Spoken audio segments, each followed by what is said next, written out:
Tonight, former President Donald Trump criminally charged for a fourth time.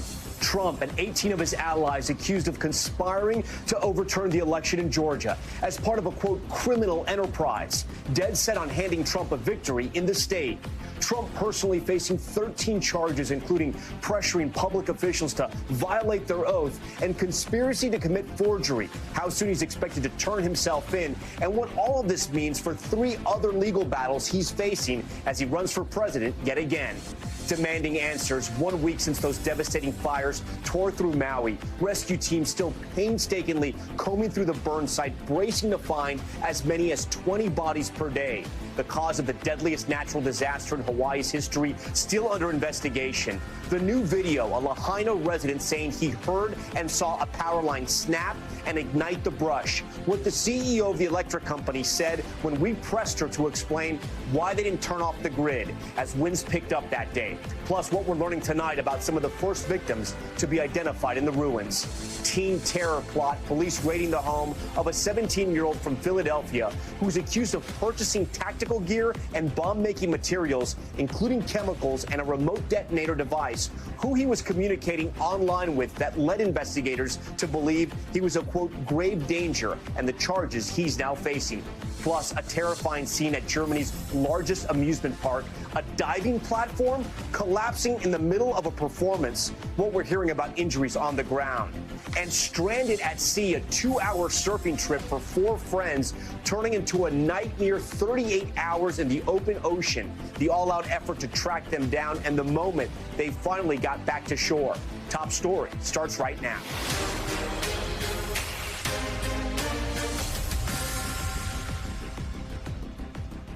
And good evening. We are coming to you live once again tonight from Maui, an island desperate for answers as residents here grapple with the tragedy that unfolded so quickly. We will have much more on the painstaking recovery efforts still underway in a moment. But first, we want to get right to that bombshell news on former President Donald Trump.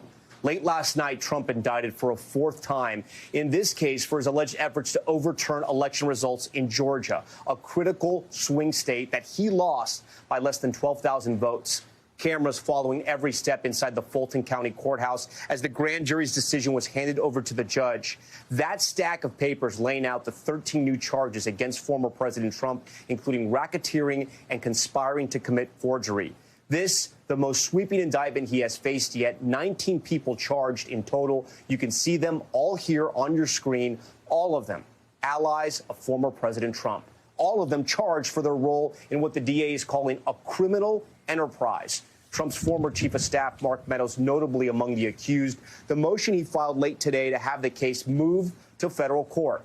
And Trump now facing a total of 91 charges in these 4 separate cases, legal battles he must face as his 2024 presidential campaign kicks into high gear. Trump and the 18 others now have until Friday of next week to turn themselves in at the Fulton County Courthouse. And that is where NBC's Blaine Alexander is reporting from tonight and leads us off. With his status as a Georgia defendant sealed, tonight former President Trump is on defense, slamming what he calls another partisan prosecution against him. He is now facing his 4th criminal indictment in nearly 5 months, a sweeping set of charges announced in a late-night news conference by Fulton County District Attorney Fani Willis. The indictment brings felony charges against Donald John Trump. She alleges Mr. Trump and 18 others unlawfully conspired in a criminal enterprise to try and overturn President Biden's narrow win in Georgia. Rather than abide by Georgia's legal process for election challenges, the defendants engaged in a criminal racketeering enterprise to overturn Georgia's presidential election result. Cameras tracked nearly every step as the indictment was brought to a judge and unsealed. Inside, 13 charges for Mr. Trump, including pressuring public officials to violate their oath, conspiracy to commit forgery, and making false statements. The indictment references this phone call with Georgia's Republican Secretary of State Brad Raffensperger, where Trump pressured the official to change the election outcome. I just want to find 11,780 votes, which is one more than we have, because we won the state. In a statement today, Raffensperger did not mention Trump by name, but wrote, "The most basic principles of a strong democracy are accountability and respect for the Constitution and rule of law. You either have it or you don't." The indictment also alleges Trump allies recruited individuals to convene and cast fake electoral college votes to disrupt and delay the Biden win. The DA is using the state's anti-racketeering law, which is modeled on RICO statutes, to charge all 19 defendants, including Trump attorney Rudy Giuliani, who helped pioneer the use of RICO laws to prosecute the mafia in New York. Giuliani is also charged with repeating false statements about the election to Georgia lawmakers. Tonight, he's calling the indictment the next chapter in a book of lies targeting Mr. Trump and his allies.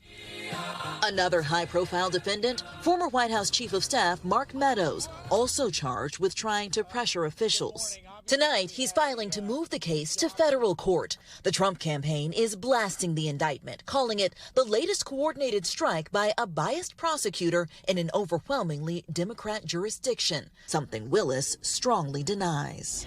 I make decisions in this office based on the facts and the law. The law is completely nonpartisan. Blaine Alexander joins us live from Georgia tonight. Blaine, you've been the eyes and ears for NBC News in Georgia leading up to this indictment. Talk to us more about this judge and the timeline, what we're expecting. Well, last night in her press conference, Fani Willis said that she hopes to bring this to trial within about 6 months. Now, a number of legal experts that I've spoken with today say that's just simply not likely, especially when you consider the fact that there are already some challenges. Consider Mark Meadows, for instance, wanting to move this up to federal court. We suspect that we will see others try and follow suit. So that's going to further delay this timeline. What we do know is going to happen in the coming days, though, she's given them a deadline of Friday, August 25th, next Friday at noon, to come down and surrender. That's certainly something we're going to be watching for in the days to come. Tom. And Blaine, as we talk about the optics of this case out of Georgia, there is some major differences than what's happening in federal court. Obviously, the cameras in court in Georgia, but also we're hearing there could be possibly a mugshot and even a bond. What I'm told is that nothing is off the table. Now, that being said, there are certainly some different circumstances that are going to weigh in. Chief among them, the Secret Service. They will certainly have a big voice in how all of this plays out. But when I've spoken with the sheriff and I've spoken with other people who were involved in these discussions, they say that, yes, a mugshot, fingerprints, and even the question of where they would surrender, whether it be the courthouse or the Fulton County Jail, all of those are things that are being discussed, Tom. All right, Blaine Alexander, leading us off tonight here on Top Story. Blaine, we appreciate all your reporting. For more analysis on the legal implications of this latest indictment of former President Trump and 18 other defendants, I want to bring in Christy Greenberg. She's a former Southern District of New York Criminal Division Deputy Chief. Christy, thanks so much for joining us here on Top Story. I hope you've had a chance to look at the indictment. Can you first explain how complicated of a case this is to prosecute? Because as Blaine pointed out there, it doesn't stop in Georgia. It actually goes to various other states as well, and yet it's being tried in a state court. Well, when you have a case that involves this many defendants, it's really important that you can track the evidence for each one and ensure that there is the proper evidence, that you're meeting your burden as a prosecutor with respect to each person. And so if you look at this indictment, all of the defendants are charged in the RICO charge, but then each of them has an additional substantive charge, at least with respect to each one. And so that is complicated. There is clearly a lot of evidence here, a lot of witnesses. As you mentioned, this is a multi-state investigation. So this is certainly complex, but Fani Willis has been working on this investigation for 2.5 years. This is a 98-page, very detailed speaking indictment where she lays out a timeline and the means and method of the conspiracy. And it seems like she clearly has a handle on the evidence. You know, Christy, I'm glad you brought up the timeline there because I want to read you a little bit from the lead graph of a New York Times story that's posted on their website right now. It reads in part that Fani Willis began investigating former President Donald Trump 21 months before Jack Smith was appointed special counsel, but they both secured indictments covering much of the same ground in a 1-2-week span, essentially making the point that how did this happen? If she started 21 months before Jack Smith did. Why do both indictments come down at the same time? And if you're a Republican, you're going to be asking yourself, this seems very close to the Republican debate and the primary calendar. Well, Fani Willis also charged Donald Trump and 18 other individuals. Jack Smith charged one person. So again, as you pointed out, there's a lot of there's a difference in just the evidence and the burden that needs to be met when you have that many defendants in a case. It just becomes a lot more complicated. But also, again, these investigations take time. There are a lot of witnesses that she was addressing, and a lot of witnesses who did not want to testify and, challenged each subpoena they got to go into the grand jury. So she had a lot of obstacles. Continued to bring those witnesses to court to, force their testimony in her investigation, and that led to some delays as well. She also had, I think, when earlier this year she had indicated charges were imminent, a number of individuals who received target letters indicating that they could be charged with a crime appear to have cooperated with her investigation, and that also, I think, led to an additional added time to her timeline to prosecute.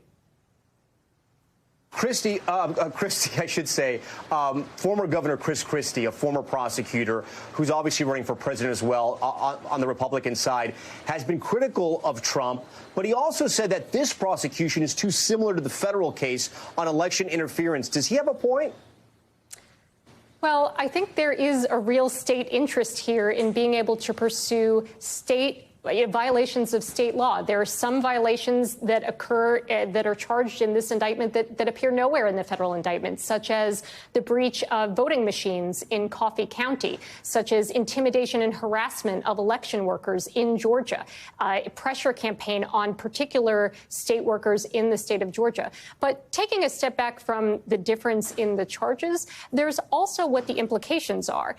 Should Donald Trump or any Republican get the presidency in 2024, they could not. There's no pardon available to them for this Georgia case. So for that reason, it's incredibly important for having these charges actually being seen through to a trial and to a sentence, to have them pursued at the state level where they would be, above any kind of political wrangling that may occur depending on who gets the presidency. Yeah, it could set some real historical precedent. This is not the first case that DA Willis has used the RICO Act to charge defendants. But just to give our viewers some perspective here, right, on the timeline, another case that she's currently prosecuting, a high-profile RICO case, was supposed to start in January and is currently 8 months into jury selection. So what are the concerns here when it comes to that timeline in this case? Well, DA Willis said last night during her press conference that she anticipates bringing this case to trial within 6 months.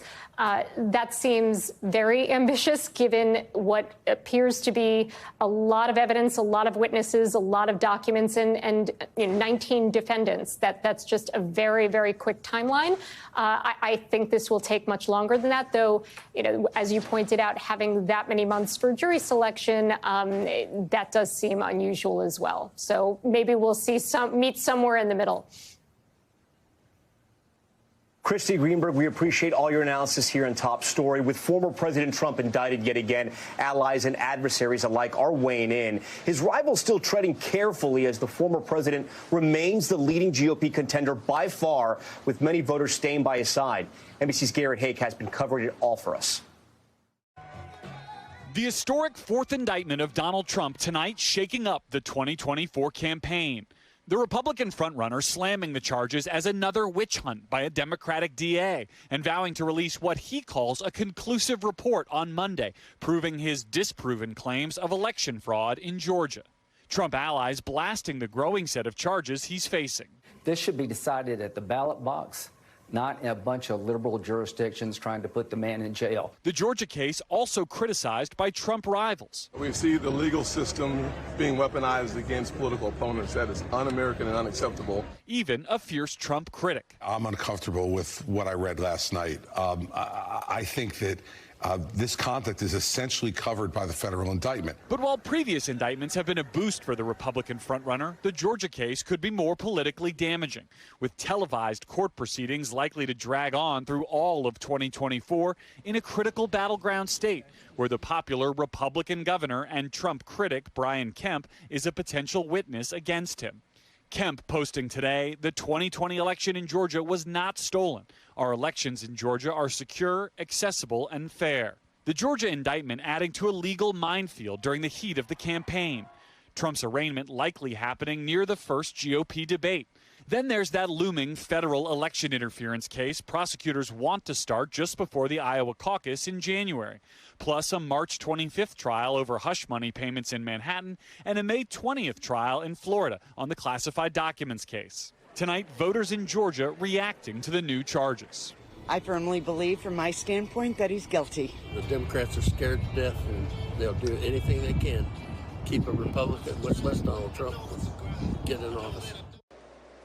Mr. Trump is still undecided about whether to attend the first Republican debate next week, two sources tell me. His senior leadership team is opposed. The RNC wants him there. If he does go, it would be the first opportunity for his rivals to confront him face-to-face about these indictments. Tom? Garrett Haight covering it all for us. Garrett, we appreciate it. Some voters clearly divided over the former president's place in the Republican Party, but will this latest indictment have any effect on his frontrunner status? Mark Lauder joins us now. He was the director of strategic communications for the Trump 2020 campaign. Mark, as we've said, this indictment is different both in the type of charges and the sheer scale, the number of defendants involved here. Take us inside the Trump world right now and how people close to the former president are reacting to this. Well, I think right now you obviously see the initial reaction, the witch hunt, the continuation of this persecution of the former president. And there's so many easy things to point to in this indictment. And the fact that 3 of the conspiratorial acts were tweets of the president then telling people to go watch government bodies on cable news. I mean, those things are just like, how is that criminal? Or even the discussion of whether you have bad legal advice or losing legal advice. Is that suddenly criminal? So there's a lot of things that they're going to poke holes into, but none of this is going to change his standing. I mean, as each of these indictments has piled up, he's gotten more popular and more popular. What about the president asking the Georgia Secretary of State to find more votes? Well, I can easily see, if you're having that discussion, because you got to have to get into his mind. Did he believe he actually won Georgia or did he not?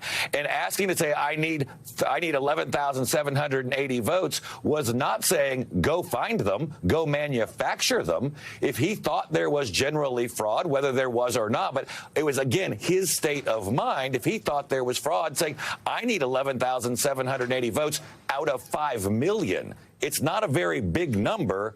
They're out there somewhere. Obviously, it proved otherwise, but in his mind at the time, I can see how you can explain that. Yeah, Mark, well, a jury will ultimately decide whether that's the case or the president was obviously guilty of a conspiracy, and we're going to have to wait for that. You think the president continues to gain in popularity, or at some point do all these indictments catch up to him? No, I think, and I've even seen some anecdotal comments in various quarters basically saying that even people who weren't necessarily fond of him running again are sick and tired of seeing all of this, and they're standing behind him. I think it's solidifying more support than it is driving people away. Let's talk about the calendar here. And some of the trial dates are still up in the air, but the E. Jean Carroll defamation trial is set for January 15th, the same day as the Iowa caucuses. Will a lack of traditional campaigning catch up to him in any of the states, or is he just so popular because he has 100% name recognition with GOP voters? It's not going to matter if he's shaking hands or actually in these states campaigning. Yeah, if this was any other candidate, I think that would be a problem. But because he does have that universal name ID, and to be honest with you, people don't need to question where he is on the policies. I mean, he puts it right out there for you almost every day. So they know who he is. They know what he's fighting for. And so I think in a way, he can actually use this as a strengthening mechanism to say, I'm fighting to defend myself on behalf of you. And a lot of people are going to go to the polls going, and I'm going to have your back by voting for you in this caucus or in this primary. Mark, why do you think Republican voters want to stick with former President Trump? By all accounts, he did not accept the results of the 2020 election, even though his vice president and those around him were telling him that he had lost the election.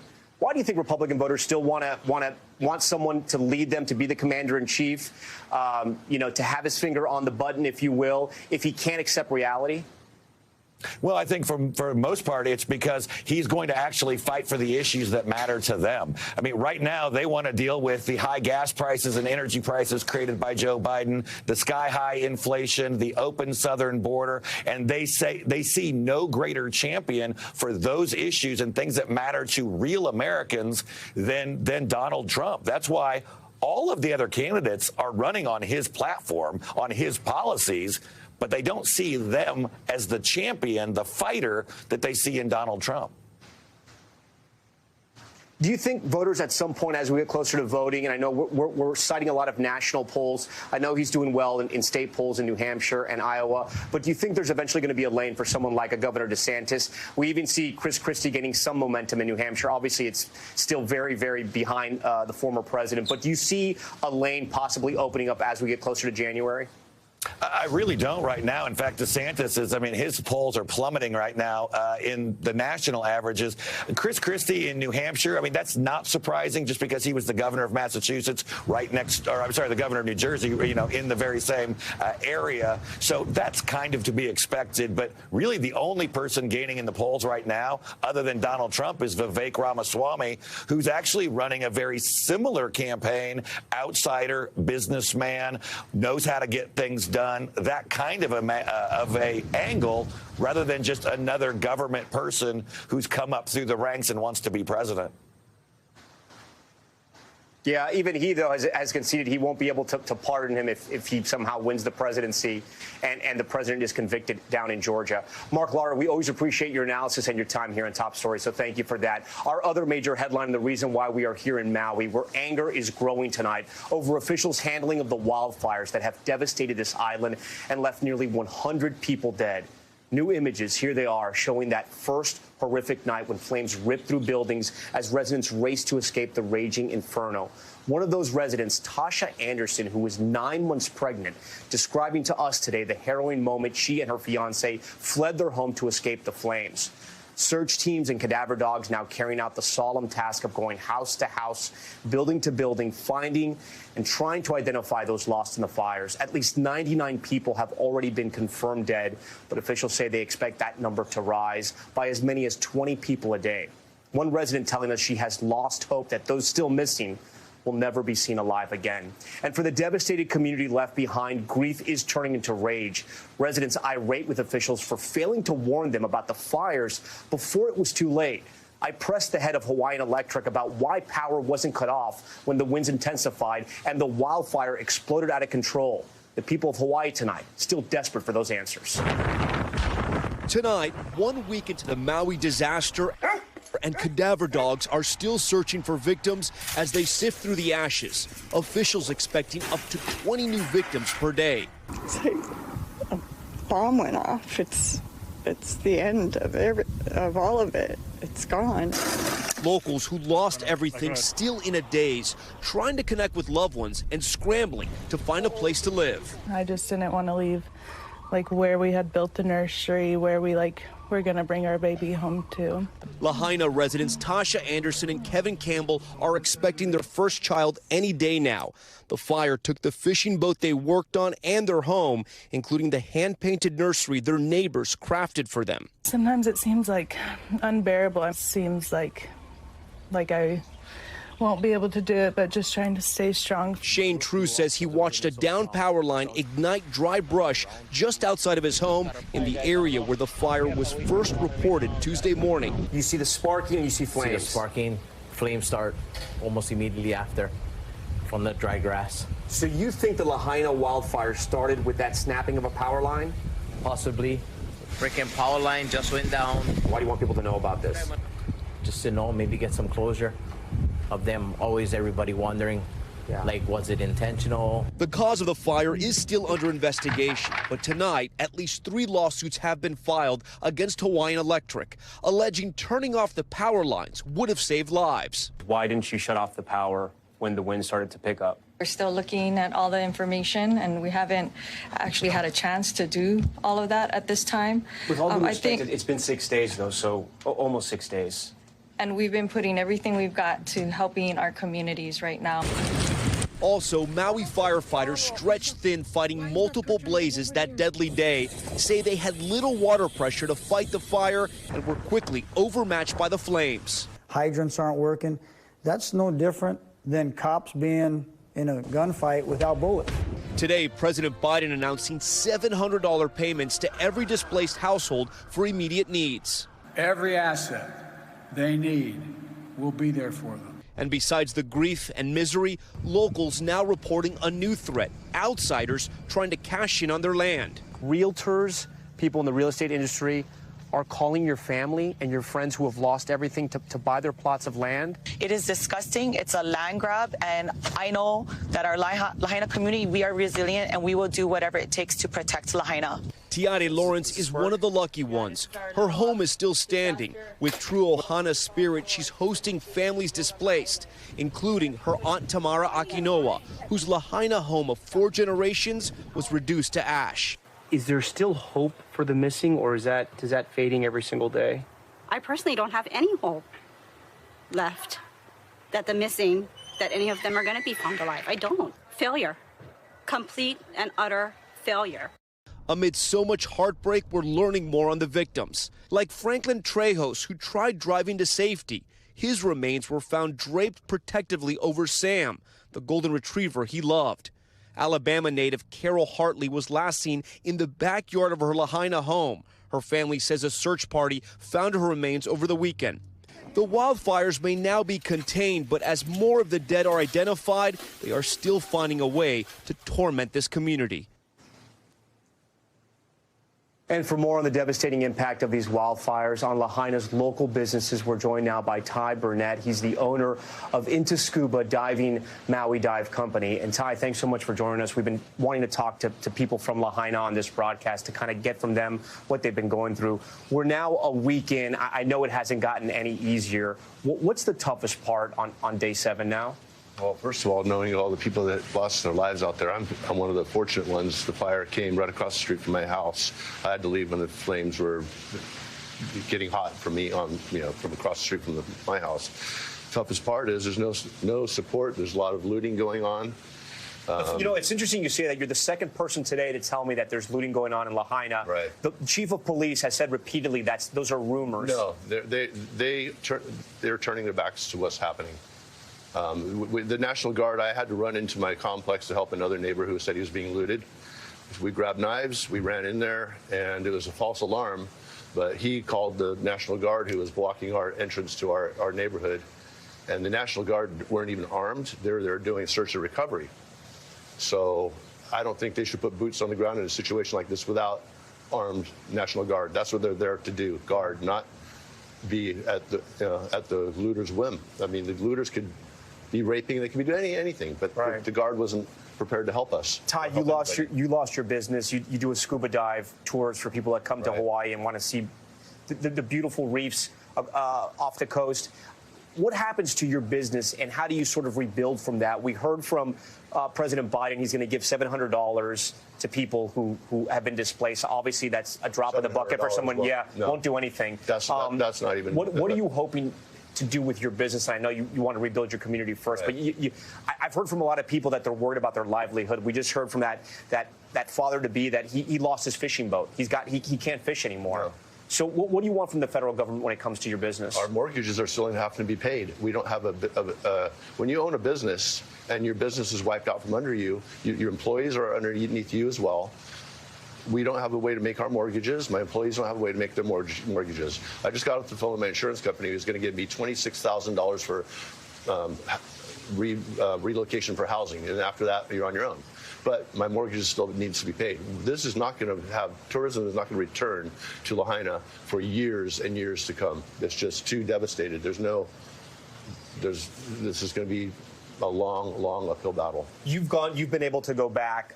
The media, in a lot of respects, has not been allowed sort of into the burn zone. They don't want people there. They don't want people trampling over the remains of your former neighbors.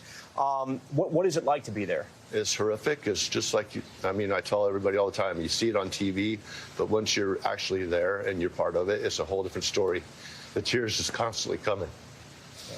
For the families have lost a lot. You know, one thing I've learned from reporting this out over the week is so many things went wrong, right? You had the high winds, you had no power, you had firefighters stretched thin, you had no water for firefighters, no sirens. So I want to ask you, was Lahaina a ticking time bomb? Absolutely. It was known. You drive through Lahaina before this happened, there are telephone poles just draped with wires. There are basically a windsock ready to broke. They snapped in half. There's trees covering over before this happened, you drive along and you see telephone poles wires going through all the trees and foliage. All you need is one tree to go down. We had the same thing happen back in 2018, I think it was, with a hurricane. Caught the whole same hillside on fire, but the winds weren't blowing strong into the Lahaina direction. So that was a near miss. They knew this was a potential hazard to happen. Prevention should have been the key. This should not have gone this far. Cement trucks were having to get water to the fire. Cement trucks.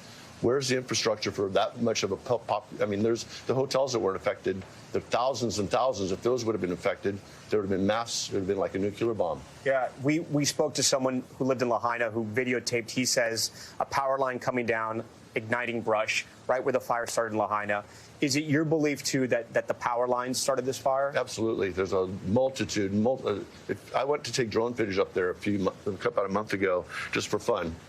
The amount of power lines that are up in that area are horrendous. Lahaina is living on an infrastructure from the 20s. It's not, there should have been a lot more upgrading. This would never happen. Before we go, viewers are watching this in the mainland all across America. What does Lahaina need right now?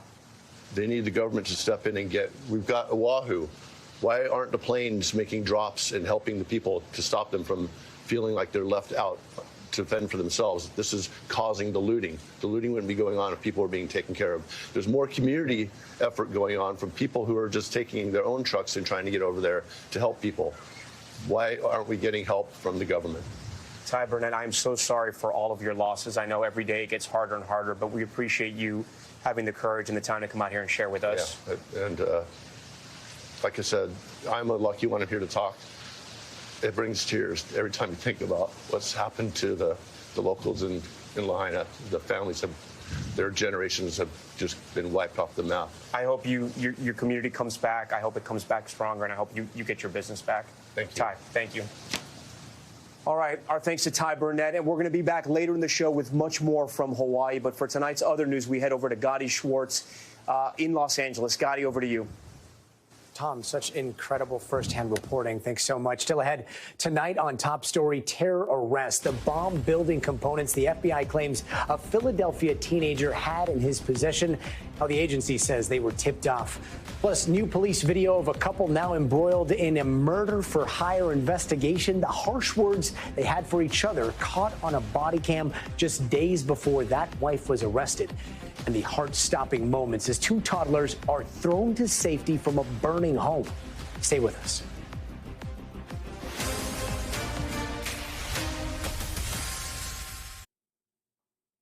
And we are back now with the Philadelphia teen arrested by the FBI on terrorism charges. Investigators say he bought bomb-making material and was in contact with an overseas affiliate of al-Qaeda. Ken Delanian has the latest tonight from Washington.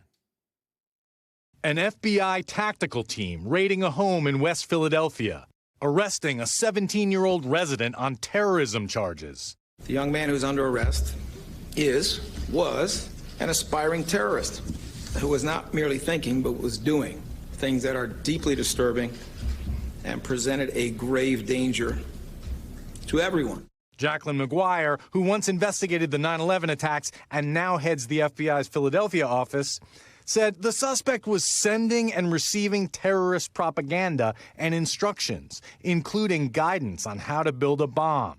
The individual appeared to be taking steps to travel overseas for the purpose of joining or supporting terrorist activity. Most concerning, however, was the evidence that he had access to firearms and had purchased items and materials commonly used in the construction of improvised explosive devices.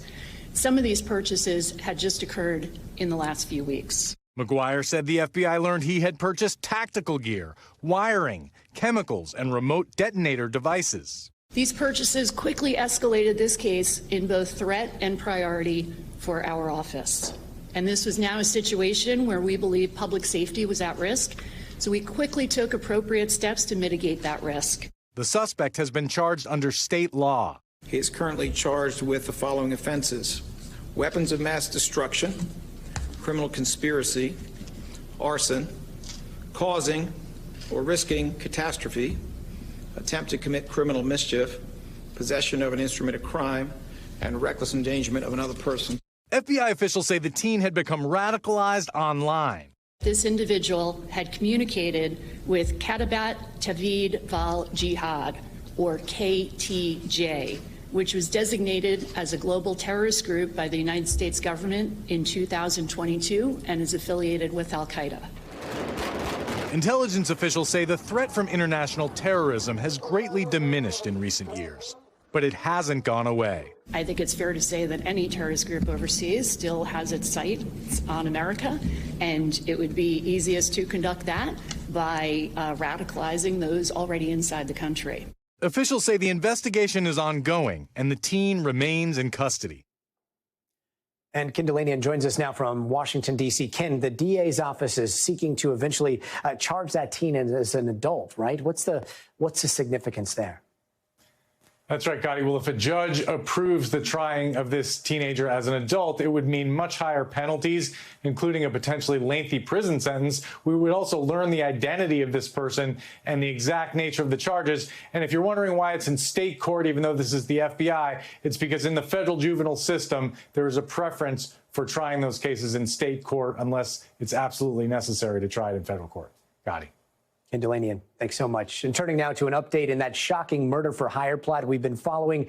Newly released body cam footage shows a verbal altercation between Lindsay and Robert Shiver at their Georgia home just days before she was arrested in the Bahamas for attempting to kill her husband. In this footage, you see her tell police that living with her husband was like hell on earth.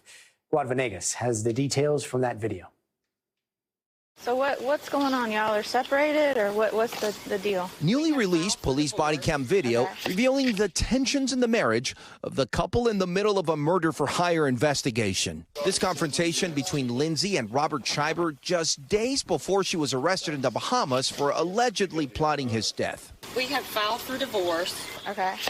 Living in the same house. It's hell on earth, as you can imagine. Officers arriving in their Thomasville, Georgia home after a 911 call from Lindsay alleging her husband pushed her. Just got super aggressive, and that's when I called immediately, because he's been physical before, and I'm just not doing that. Lindsay, I did not push you or anything. He doesn't want me to go. You're saying he did, he's saying he didn't. So I got...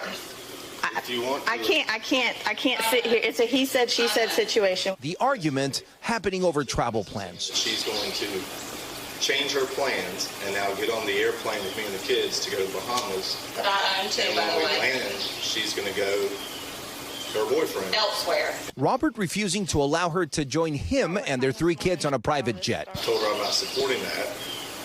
And you're not getting on the airplane. Days later, the Royal Bahamas Police Force arresting Lindsay, her lover, and his childhood friend, charging them with murder conspiracy. Bahamas newspapers reporting that police found text messages about the murder plot while investigating an unrelated crime. I want to thank me. The 36-year-old former pageant queen documenting her seemingly picturesque life with her 3 young children on social media. But in April of this year, Robert filed for divorce, claiming Lindsay engaged in adulterous conduct and called their marriage irretrievably broken. Lindsay's attorney filing documents in response, saying the affair was legally condoned by her husband during the separation and claiming he physically abused her. We reached out to both Shivers but have not heard back. Shiver has since been released on bail, but forced to wear an ankle monitor, hand over travel documents, and remain in the Bahamas as the case unfolds. And Guad Venegas joins us now from Miami. Guad, what else do we know about Lindsay Shiver at this moment other than she's being monitored by that ankle monitor? Well, Gotti, according to the court's clerk, she will remain under strict rules. So one of those is that she cannot come within 100 feet of Robert Schreiber. She cannot interact with the other two defendants. That's the alleged lover and his childhood friend. She also needs to check in with police 3 times a week, and she will have a daily curfew from 8 p.m. to 6 a.m. as this process continues, Gotti. Such a bizarre story, Guad. Thanks so much. And when we come back here on Top Story, off the job, what prompted a Minnesota town's entire police department to resign?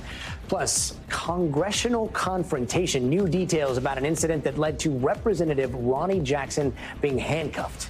We'll be right back.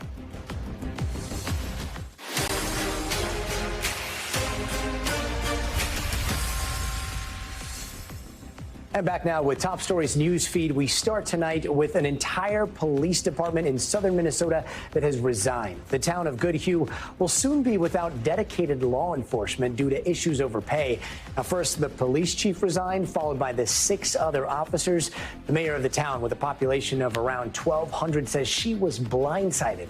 Leaders are working on a short-term solution, with the officers only remaining on duty until August 24th. And a shocking scene in Texas. A U.S. congressman wrestled to the ground and handcuffed after trying to respond to a medical emergency. Police body cam video shows the officers tackled Dr. Ronnie Jackson at a rodeo near Amarillo last month. He'd been arguing with someone while trying to help a teenager who was having a seizure. The former White House physician is heard on the video berating the officers.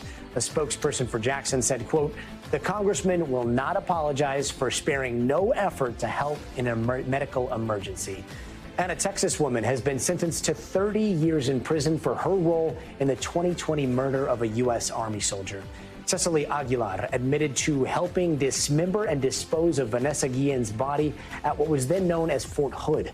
Guillen's death sparked military police policy reforms after it was revealed that she'd been sexually harassed.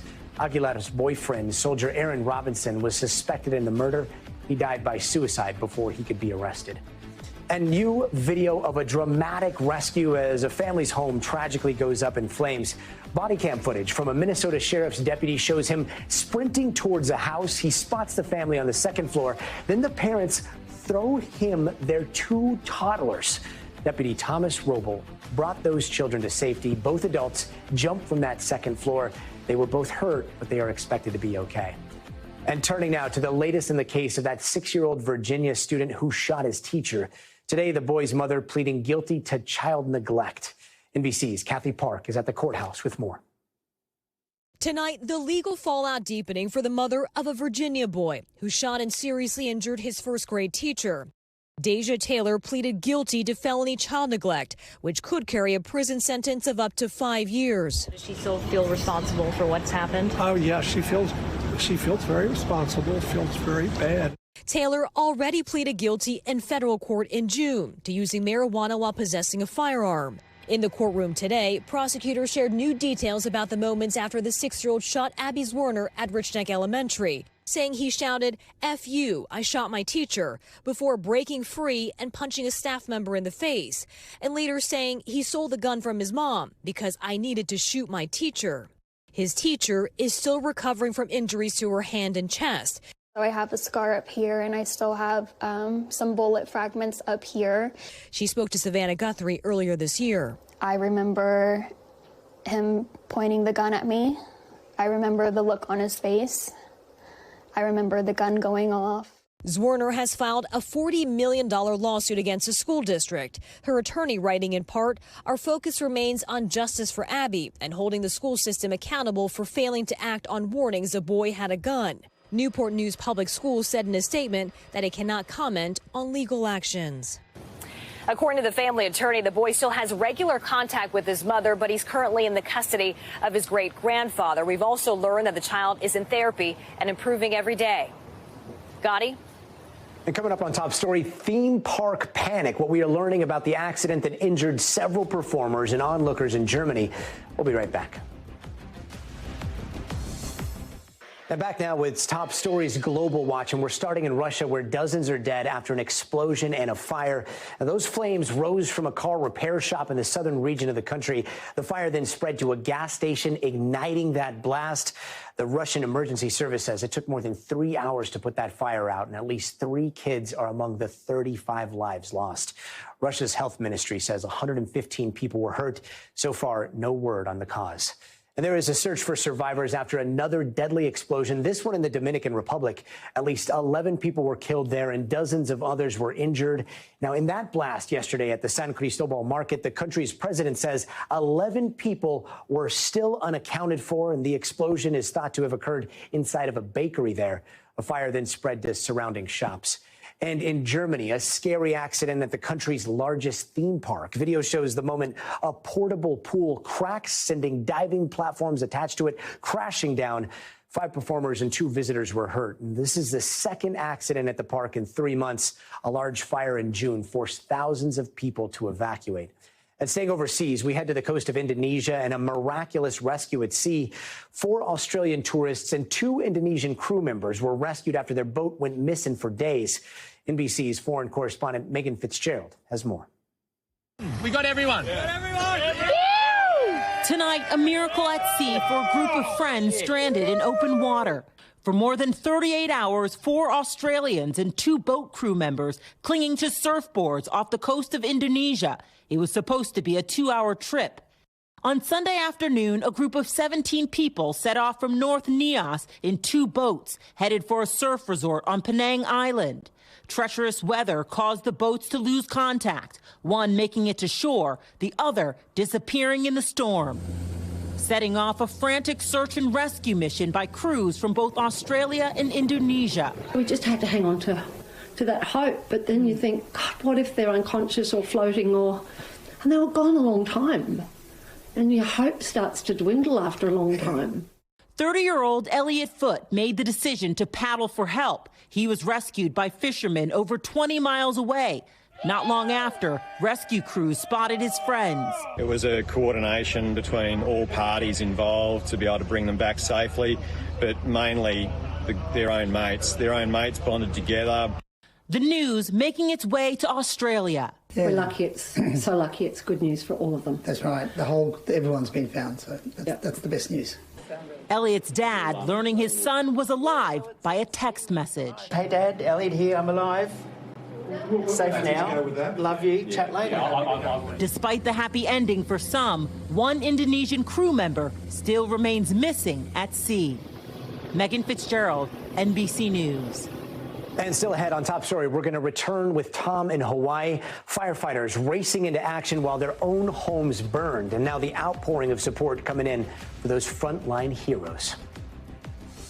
And finally tonight, from back here in Maui, helping the helpers. First responders from across the country sending in financial support and words of encouragement to the firefighters who have been working around the clock here on Maui. Tonight, many of those firefighters still in the front lines. As Maui firefighters continue to work around the clock to put out hot spots and flare-ups, support and recognition for their actions is pouring in. I want to thank everybody for the calls, the texts, the emails, just nonstop for the last few days. Everybody wanting to help, and I cannot thank everybody enough. That wave of support comes with the understanding of just how overwhelmed first responders felt that first deadly day. These split-second decisions now weighing on firefighters with deep ties to this community. I moved back specifically to help the community, and I feel just like I wish we could have done more, and everybody feels that way. Many who put their lives on the line to save others now personally impacted. 17 of the 18 firefighters in Lahaina have lost their homes. And while they're fighting fire and fighting for their own lives and fighting to protect people that they don't know, putting their lives on the line, in the back of their head, they know that their house has been destroyed and they're wondering about their loved ones. Tonight, the International Association of Firefighters is answering the call to support these first responders, providing both financial and emotional aid. There have been some horrific conditions that our members have experienced, and they're going to continue to experience with some of the body recovery that they continue to do. Sharing this message of pride with those still on the front lines. the overwhelmed firefighters, the IAFF members out here in Maui did an incredible job and saved so much in part of that community. And the whole world's watching, and we're so proud of our firefighters here. We thank those firefighters for everything they're doing here, and we thank you for watching Top Story tonight. I'm Tom Llamas in Maui. Stay right there. More news on the way.